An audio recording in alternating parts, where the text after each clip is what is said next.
Hello. ये chapter का नाम है प्रिंसिपल्स ऑफ चाइल्ड डेवलपमेंट और इसमें चाइल्ड डेवलपमेंट का कुछ प्रिंसिपल के बारे में हम लोग डिस्कस करेंगे और उससे रिलेटेड क्वेश्चंस करेंगे। तो हमारे पास कुछ क्वेश्चंस है। फर्स्ट क्वेश्चन है, which of the following is not related to principles of growth and development. पहला option, principle of continuity, principle of classification, principle of integration and principle of individuality.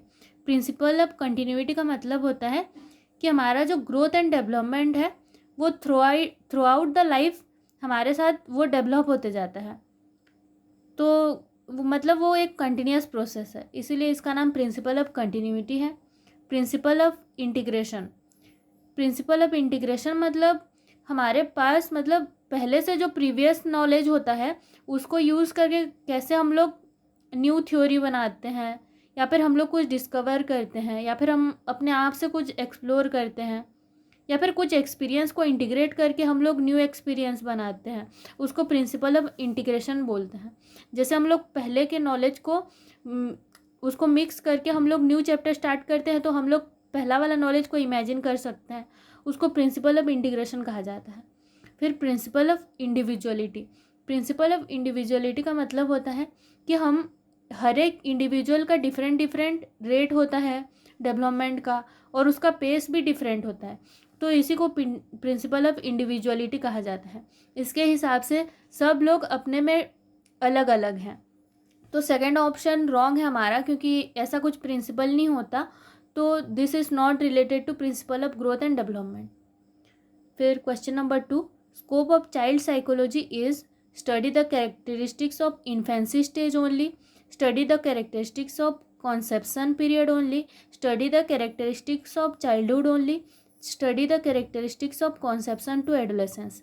हम इधर हमारा फोर्थ ऑप्शन करेक्ट है, क्योंकि हम लोग को बोला गया है कि चाइल्ड साइकोलॉजी, जब एक बच्चा पैदा होता है और जब तक वो एडोलेसेंस पीरियड तक पहुंचता है तब तक वो चाइल्ड रहता है, उसके बाद वो एडल्ट बन जाता है। तो इसीलिए हम लोग मतलब जब कॉन्सेप्शन से एडोलेसेंस तक जो उसका कैरेक्टरिस्टिक स्टडी करते हैं उसको हम लोग चाइल्ड साइकोलॉजी के अंडर में आता है। तो ऑप्शन नंबर 4 करेक्ट है। Question number 3, in child development emphasis is on process, emphasis is on the role of environment and experiences, it is study from conception to adolescence. तो first option जो है on the process, मतलब development कैसे हो रहा है उसका जो प्रोसेस कंप्लीट प्रोसेस है, तो उसमें भी तो एम्फासिस दिया जाता है ना, मतलब इम्पोर्टेंस दिया जाता है, तो ये चाइल्ड डेवलपमेंट का एक पार्ट है।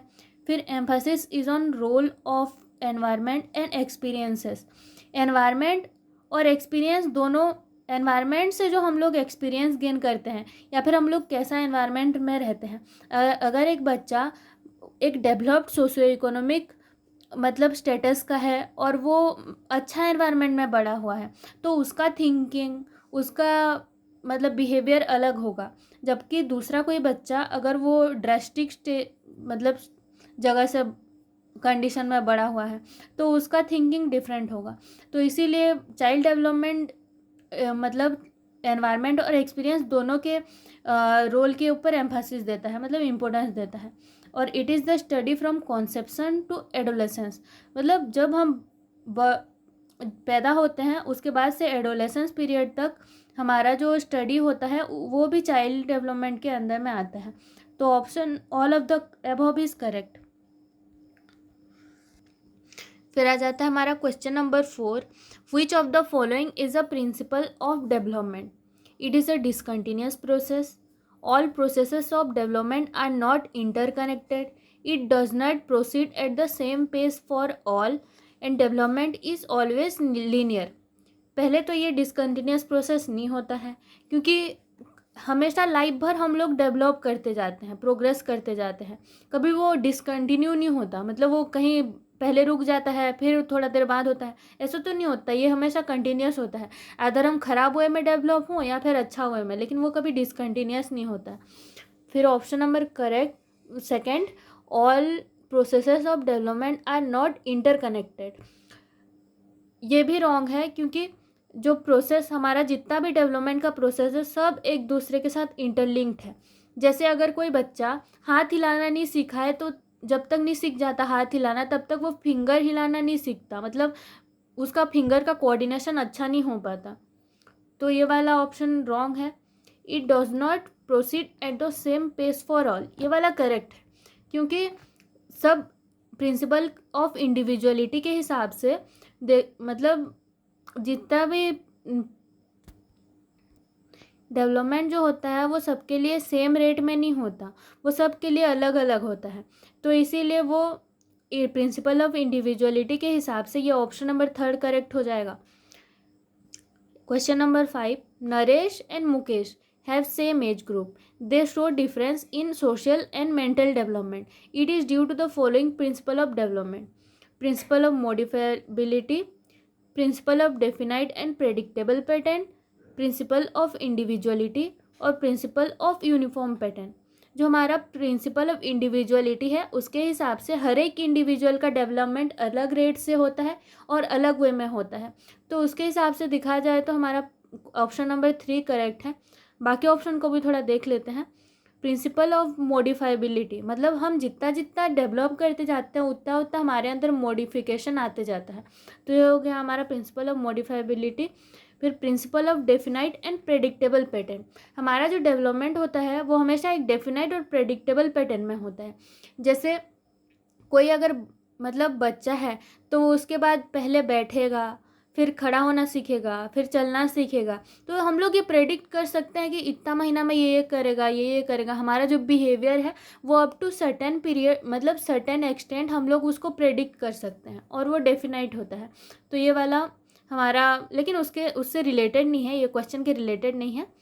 फिर आता है हमारा प्रिंसिपल ऑफ यूनिफॉर्म पैटर्न, मतलब जो एक अभी मैं बोली कि प्रिंसिपल ऑफ इंडिविजुअलिटी होता है जिसके हिसाब से सब अलग अलग होता है, मतलब सबके अंदर डेवलपमेंट अलग अलग टाइप से होता है, अलग अलग रेट में होता है। फिर आता है principal of uniform pattern. Uniform pattern means अगर कोई बच्चा पहले, सब बच्चा का सेम ही है ना, पहले वो लोग बैठेंगे, फिर खड़े होंगे, फिर चलना सीखेंगे, तो ये एक पर्टिकुलर टाइप में आ गया, तो ये प्रिंसिपल ऑफ यूनिफॉर्म पैटर्न है।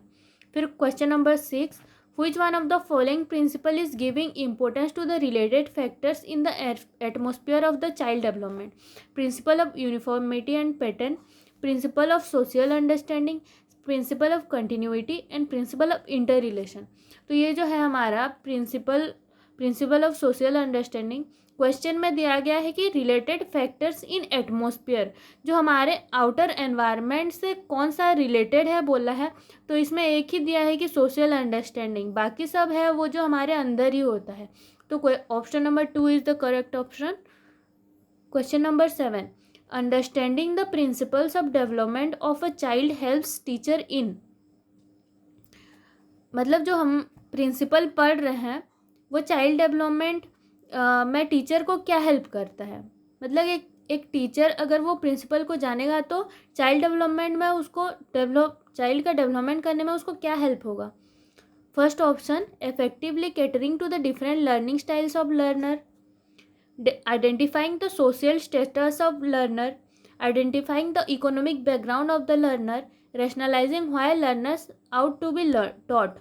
फर्स्ट ऑप्शन जो है हमारा, मतलब वो अगर बच्चा डिफरेंट है तो डिफरेंट बच्चे को कैसे डिफरेंट स्टाइल में पढ़ाया जाए ताकि सबको समझ आए। बस जो समझदार बच्चा है उसको ही खाली इम्पोर्टेंस नहीं दे के सबको कैसे समझ आए वैसे स्टाइल में पढ़ाना, अपना स्टाइल को मेथड से मॉडिफाई करना, वो सब मतलब चाइल्ड डेवलपमेंट पढ़ने से ही हमारे अंदर आता है। तो फर्स्ट ऑप्शन करेक्ट हो गया। और जो सेकंड है social status of the learner, मतलब किसी का सोशल स्टेटस जान के कोई उसको डेवलप थोड़ी कर सकता है, तो ये ऑप्शन तो रॉन्ग है। Identifying the economic background of the learner, अगर कोई बच्चा अमीर है तो वो मतलब उसका IQ लेवल ज़्यादा होगा, वैसे तो नहीं होता है ना, तो इसीलिए option number 3 is wrong. Rationalizing why learners ought to be taught, मतलब बच्चा को क्यों पढ़ना चाहिए उसको बता कि क्या फ़ायदा होगा, वो ऑब्वियसली डेवलप करने के लिए ही पढ़ाते हैं, मतलब क्यों उसको पढ़ना चाहिए, क्योंकि वो अपने आप को मॉडिफाई कर सकता है, ये भी रॉन्ग ऑप्शन है। फिर question number 8, scope of study of child development is study of different stages of child development, study of effects of environment on child development, study of individual differences.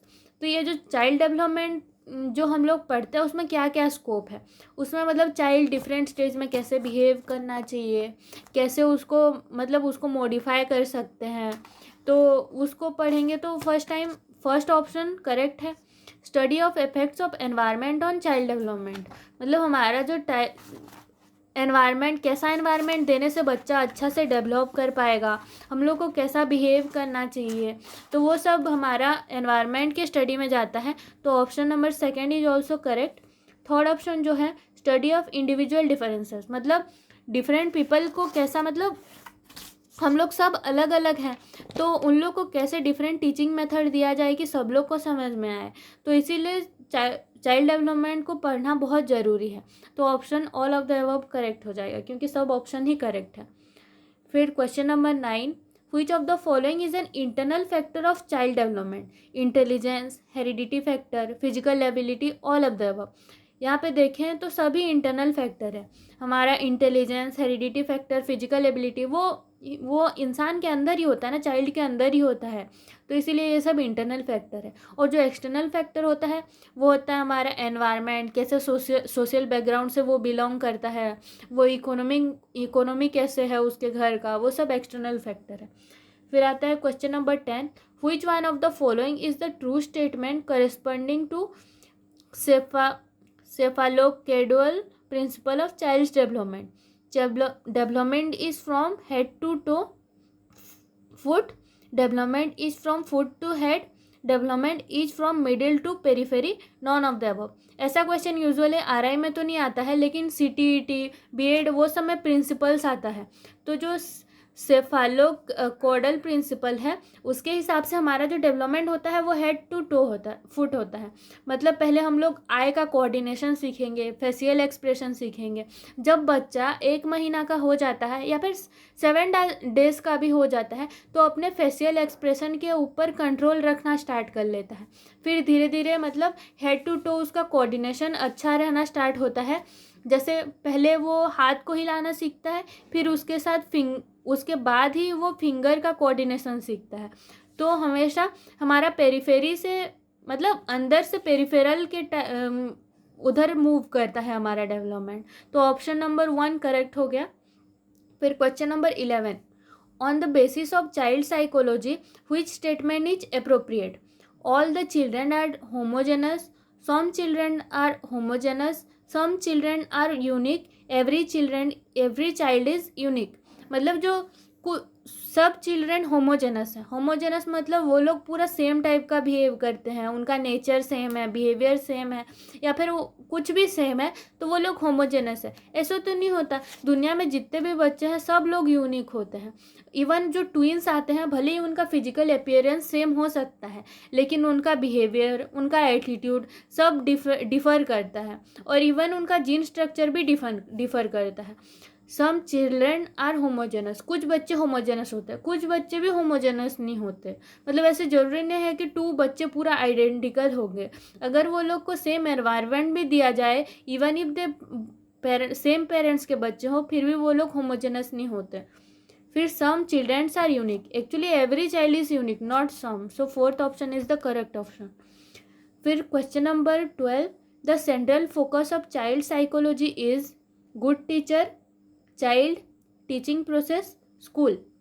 हमारा जो child psychology का central focus है वो child पे है। Children कैसे मतलब पैदा होते साथ ही कितना ईयर तक वो क्या क्या सीखता है, किस किस फैक्टर उसके स्टडी को या फिर उसके डेवलपमेंट को इफ़ेक्ट करते हैं, वो सब पढ़ना हमारे चाइल्ड साइकोलॉजी में दिया जाता है।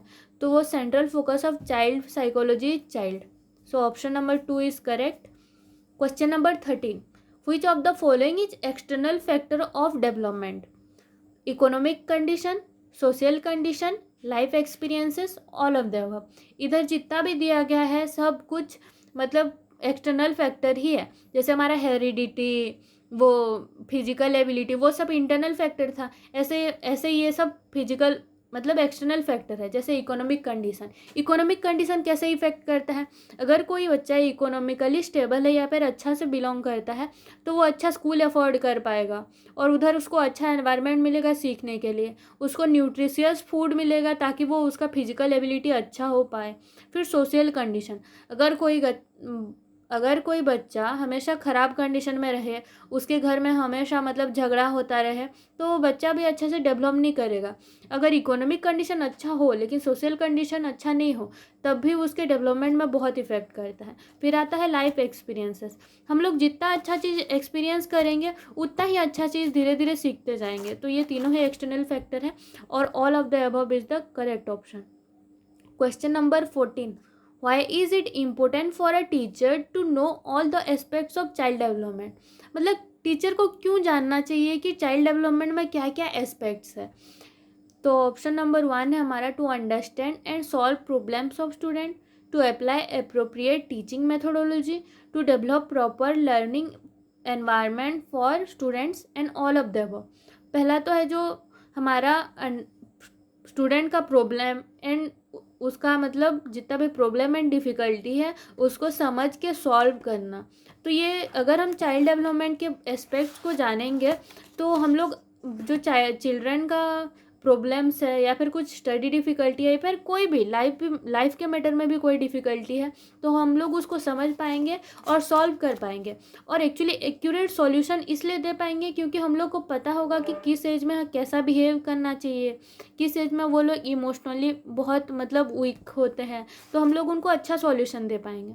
फिर to apply appropriate teaching methodology, मतलब जो बच्चा अच्छा नहीं पढ़ता होगा या फिर जो अच्छा पढ़ता होगा उनको कैसे, जो अच्छा नहीं पढ़ता है उसको रेमेडियल टीचिंग दिया जाता है, और जो अच्छा पढ़ता है उसको अप्रिशिएट किया जाता है या फिर उसको एक्स्ट्रा वर्क दिया जाता है ताकि वो जो गिफ्टेड चाइल्ड है उसको और ज़्यादा ही फैसिलिटीज़ मिले डेवलप करने के लिए। और जो मतलब क्या बोलें, एवरेज स्टूडेंट है या फिर बिलो एवरेज स्टूडेंट्स भी हैं, उनको भी अच्छा रेमेडियल टीचिंग दिया जाए। तो इसीलिए अप्रोप्रिएट टीचिंग मेथोडोलॉजी अप्लाई करने के लिए चाइल्ड डेवलपमेंट का एस्पेक्ट्स जानना बहुत ज़रूरी है।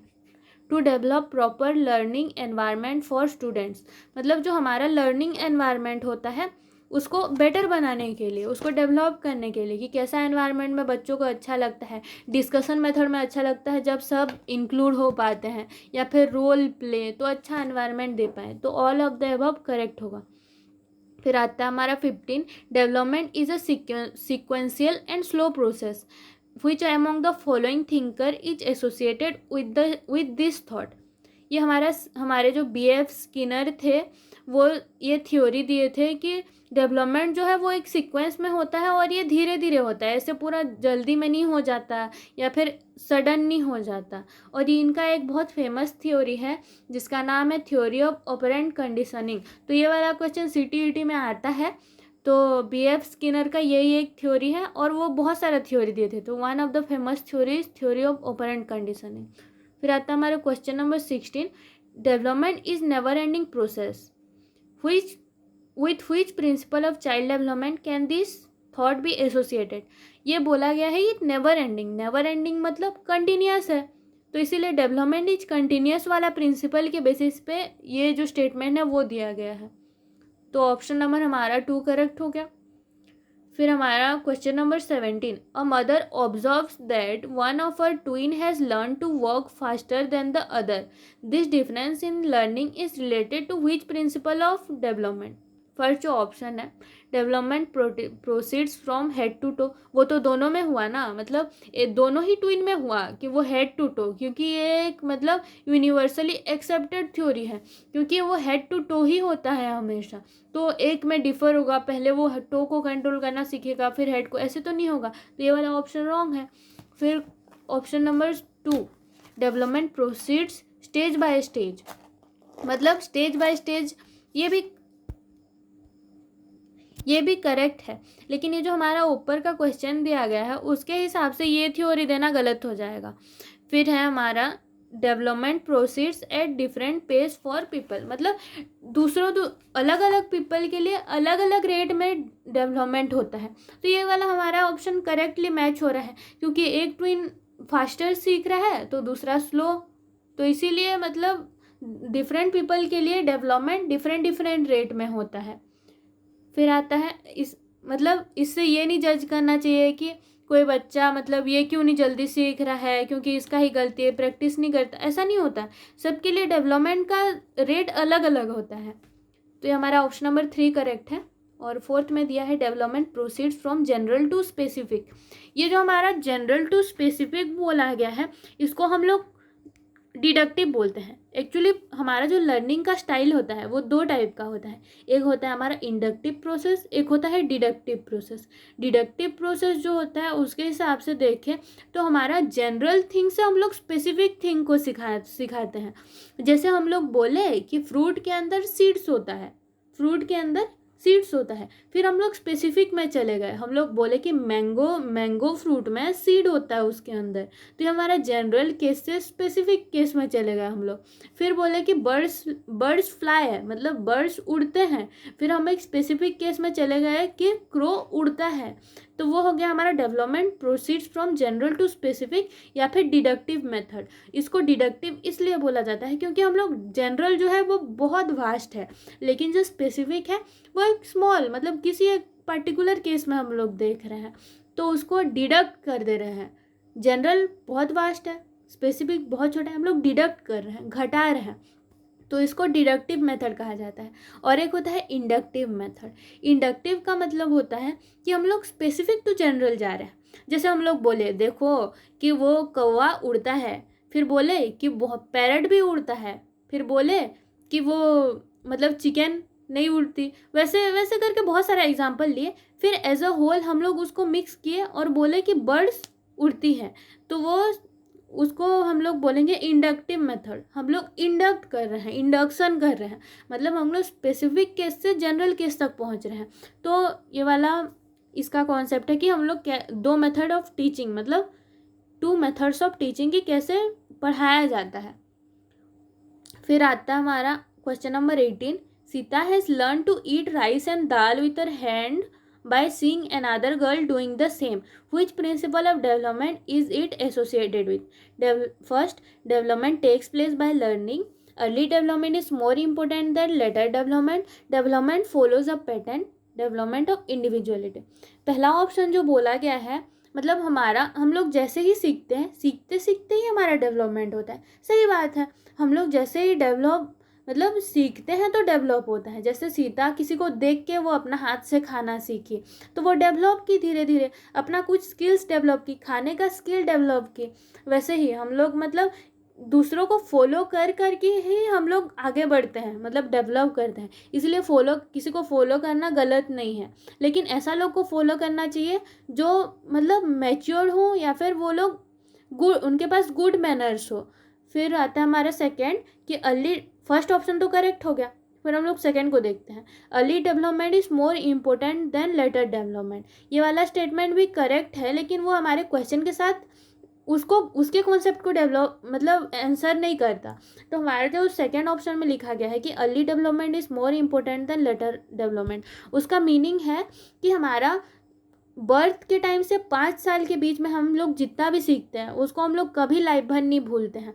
तो हमारा अर्ली डेवलपमेंट, जैसे बोलते हैं ना ये बच्चा है इसको क्या पता होगा, वैसा कुछ नहीं होता। वो जब बच्चा 0 to 5 ईयर्स तक सबसे हाईएस्ट उसका लर्निंग एबिलिटी होता है, तो उसके बीच में वो बहुत कुछ सीख लेता है, तो उसके बीच में हमेशा उसको अच्छा चीज़ सिखाना चाहिए। तो अर्ली डेवलपमेंट बहुत ज़्यादा इम्पोर्टेंट है लेटर डेवलपमेंट, क्योंकि बाद में डेवलपमेंट का रेट उतना ज़्यादा नहीं होता। फिर आता है हमारा option number 3, development follows a pattern. मतलब डेवलपमेंट का एक पैटर्न होता है, जैसे मैं पहले ही बताई कि बच्चा पहले मुंडी उठाता है, फिर धीरे धीरे वो मतलब बैठता है, फिर रेंगता है, फिर चलना स्टार्ट करता है, तो वो एक पैटर्न फॉलो करता है। ऐसा तो नहीं होता है कोई बच्चा बैठा होता ही पहले चलता है, फिर सोता है, फिर मुंडी ने मतलब उठाता है। तो ये डेवलपमेंट फॉलोज अ पैटर्न, हमेशा डेवलपमेंट एक पैटर्न फॉलो करता है। फिर होता है डेवलपमेंट ऑफ इंडिविजुअलिटी, मतलब हर इंडिविजुअल का डेवलपमेंट डिफरेंट है। तो ये वाला ऑप्शन, ये तीनों ही ऑप्शन करेक्ट है, लेकिन ये जो हमारा क्वेश्चन दिया गया है उसके हिसाब से हम लोग ये तीनों को उसके हिसाब से ये तीनों उसको एक्सप्लेन नहीं कर सकते।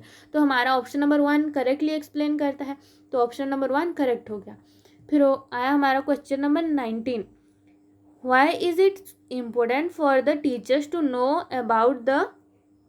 About the various stages of child development. First आता है to produce a comfortable environment for teaching and learning processes, to know and understand the problems faced by a child, to establish an effective communication with the child।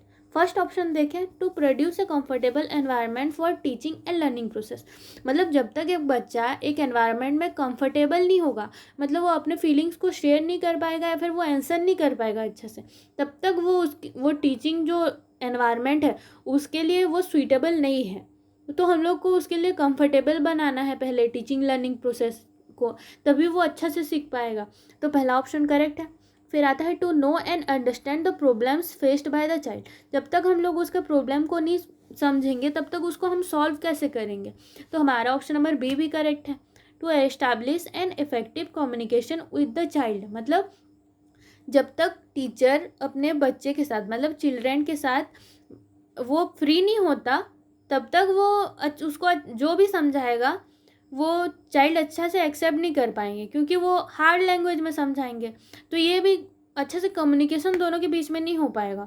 तो इसीलिए it is very important to establish an effective communication with the child.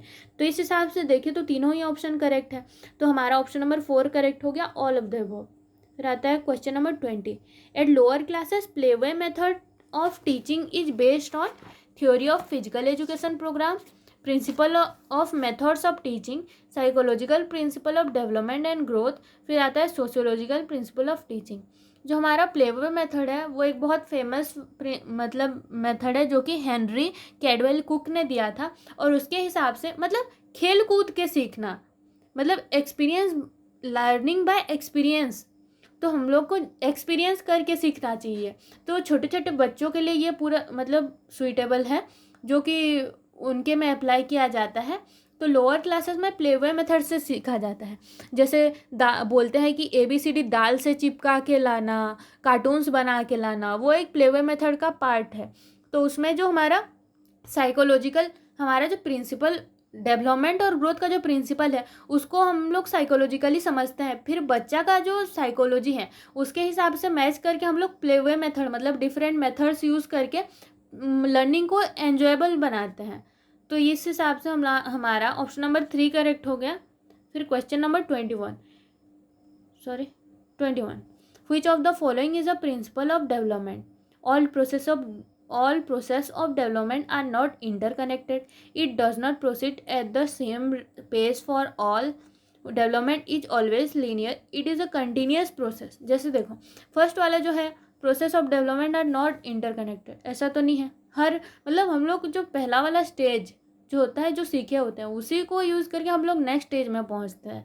मतलब जैसे games में होता है, एक level पार करो तभी दूसरा लेवल में पहुंचते हैं, और उसी का मतलब पॉइंट्स को यूज़ करके दूसरा में यूज़ करते हैं। तो वैसे हमारा जो प्रीवियस नॉलेज होता है या फिर प्रीवियस एक्सपीरियंस होता है उसी को रिलेट करके हम लोग आगे बढ़ते हैं। तो डेवलपमेंट का हर एक फेज इंटरकनेक्टेड है। फिर आता है second, it does not proceed at the same,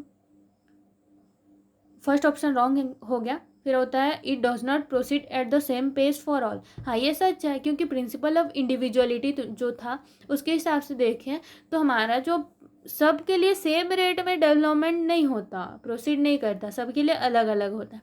तो हमारा option number 2 is the correct option. फिर आता है question number 22, a child coming to preschool for first time cries profusely. After 2 years, when the same child goes to the primary school for the first time, he does not express his tension by crying, rather than his shoulder and neck muscles become tense. This change in behavior can be explained on the basis of which of the following principle। मतलब पहले पहले जो बच्चा school जाता है तो बहुत रोता है, फिर 2 साल बाद अगर उसको प्राइमरी स्कूल भेजो तो वो रोता नहीं है, मतलब उसका टेंशन रो के नहीं दिखाता, बल्कि वो टेंस्ड होता है, लेकिन उसका शोल्डर और मसल बहुत हार्ड हो जाता है। तो उसको ये जो चेंज हुआ बिहेवियर में उसको कौन से प्रिंसिपल से हम लोग एक्सप्लेन कर सकते हैं। तो हमारा जो फर्स्ट ऑप्शन है, development proceeds in a sequential manner, development is gradual, development is different in different people, development is characteristics by characterized by differentiation and integration.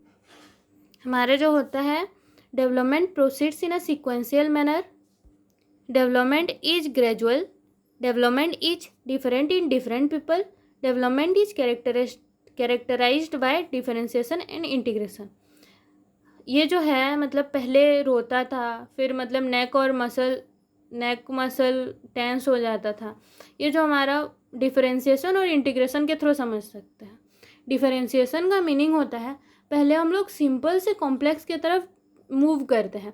जैसे पहले कुछ भी होता था, मतलब बचपन में कुछ भी होता है तो बच्चे सिंपली रो देते हैं। फिर धीरे धीरे जब कॉम्प्लेक्सन आने लगता है, मतलब उनके बिहेवियर में कॉम्प्लेक्सन आने लगता है, कॉम्प्लेक्सिटीज़ आने लगता है, फिर वो उनका बिहेवियर धीरे धीरे दूसरा साइड में मूव करने लगता है, उनका बिहेवियर चेंज होने लगता है। फिर होता है इंटीग्रेशन। इंटीग्रेशन मतलब हमारा डिफरेंट एक्सपीरियंस को जोड़ के हम लोग जो थ्योरी खुद से बनाते हैं उसको इंटीग्रेशन कहा जाता है। तो हमारा development is characterized by differentiation and integration. ये फोर्थ ऑप्शन करेक्ट हो जाएगा। फिर आता है 23rd, which one of the following is not the principle of child development. कौन सा चाइल्ड डेवलपमेंट का प्रिंसिपल नहीं है, खोजना है। तो फर्स्ट जो है all areas of development are important, all development result from an interaction of maturation and experience, all development and learning proceeds at a equal rate, all development follows a sequence। पहला जो है all areas of development are important। हाँ, क्योंकि development का सब area ही important, कोई एक को छोड़ दे तो डेवलपमेंट कम्प्लीटली नहीं हो पाएगा, होलिस्टिक डेवलपमेंट नहीं हो पाएगा। होलिस्टिक मतलब ओवरऑल डेवलपमेंट नहीं हो पाएगा। फिर जो हमारा सेकेंड ऑप्शन है all development result from N interaction of maturation and experience. हाँ, जब हम लोग मैच्योर होते हैं और एक्सपीरियंस गेन करते हैं तो हम लोग मतलब उस दोनों का इंटरेक्शन के रिजल्ट से ही हम लोग का डेवलपमेंट होता है। तो ऑप्शन नंबर 2 करेक्ट है, फर्स्ट भी करेक्ट है। फिर देखते हैं third, all development and learning proceeds at a equal rate. जो development and learning equal rate में नहीं होता, सबका रेट डिफरेंट होता है। तो इसी हिसाब से ऑप्शन नंबर 3 रॉन्ग हो गया। और फोर्थ जो है all development follows a sequence. हाँ, डेवलपमेंट हमेशा एक सीक्वेंस फॉलो करता है, जैसे मैं पहले से ही बताई हूँ, पहले एक होगा फिर उसके बाद होगा, तो एक पैटर्न या फिर सीक्वेंस फॉलो करता है। और question number 24, development proceeds from dash to dash. पहले जो डिडक्टिव मेथड था जनरल टू स्पेसिफिक, तो हमारा फोर्थ ऑप्शन करेक्ट है। फिर 25, cephalocaudal principle of development explains how development proceeds from head to toe. पहले मैं बताई थी कि हेड का कोऑर्डिनेशन कैसे सीखते हैं, फिर मतलब ऊपर से नीचे तक जाता है। तो इसी हिसाब से हमारा option number 2 is the correct. And आज के लिए इतना ही, फिर कल मिलते हैं, टाटा।